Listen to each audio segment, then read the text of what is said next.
అయ్యో! అప్పుడు అలా చేసుంటే బావుండేదే, ఇలా చేయకుండా ఉంటే బావుండేదే అని చాలా సార్లు అనిపిస్తూ ఉంటుంది కదండీ! మన లైఫ్‌లో గూడా. అంటే గతంలో కొన్ని నిర్ణయాలు తప్పుగా తీసుకోవడం, తీసుకోవాల్సిన నిర్ణయాలు తీసుకోకపోవడం. విషయానికొచ్చేస్తున్నాను. ఇన్ఫోసిస్ నారాయణమూర్తి గారు చేసిన ఒక చిన్న పొరపాటు ఈరోజు కంపెనీకి 3,50,00,000 నష్టం తీసుకొచ్చిందటండి.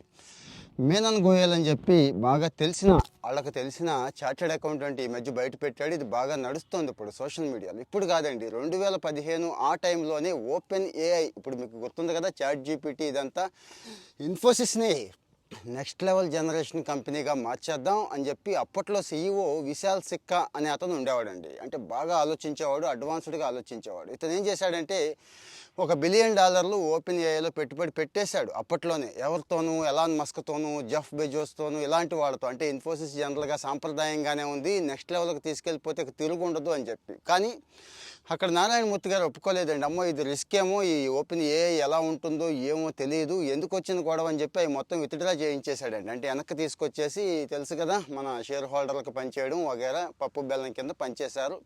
8,500 కోట్లండి. ఈరోజు $45 బిలియన్, అంటే ఆల్మోస్ట్ ఆల్ 3,50,000 కోట్లు ఈరోజు అయ్యిందండి. అంటే మన ఆలోచన ఎలా ఉంటుంది అనేది చెప్తున్నాను.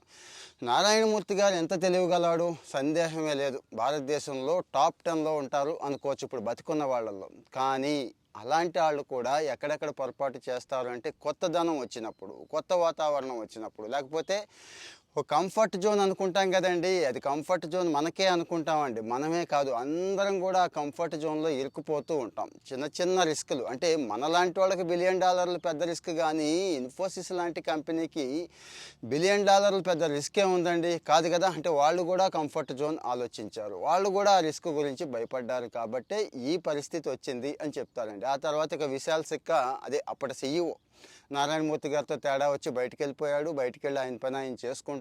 కానీ ఈరోజు ఇన్ఫోసిస్ నష్టపోయింది. ఇన్ఫోసిస్ ఒకటే కాదండి, భారతదేశమే నష్టపోయింది అంటున్నారు. నిజంగా ఇన్ఫోసిస్ ఆ రోజు పెట్టుబడి పెట్టుంటే, పార్ట్నర్‌గా ఉండుంటే, ఈరోజు ఏఐలో భారతదేశం, ఇప్పుడు మీకు తెలుసు కదా మన పరిస్థితి ఎలా ఉంది అనేది. ఏఐ కంపెనీలన్నీ అక్కడి నుంచే, ఈవెన్ పర్ప్లెక్సిటీ కూడా ఇండియా వాడిదైనా అమెరికా నుంచే వస్తుంది. ఇక డీప్ సీక్ దగ్గర నుంచి రకరకాల ఏఐలు ఏదొచ్చినా అటు చైనా నుంచో ఇంకో చోట నుంచి వస్తున్నాయి. కానీ ఇండియా నుంచి ఇదిగో ChatGPT, Perplexity, DeepSeek లాంటి ఏఐలు ఉన్నాయా?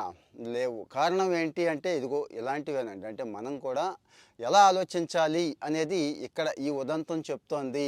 నారాయణమూర్తి గారు లాంటి వాళ్ళే చేస్తున్నప్పుడు మనదే ఉంది అనుకుందామా? లేదు లేదు లేదు, టైం వచ్చినప్పుడు కరెక్ట్ డెసిషన్ తీసుకుందాం. కాస్త అవుట్ ఆఫ్ ది బాక్స్ ఆలోచిద్దాం. కంఫర్ట్ జోన్‌కి బయట ఉందాం.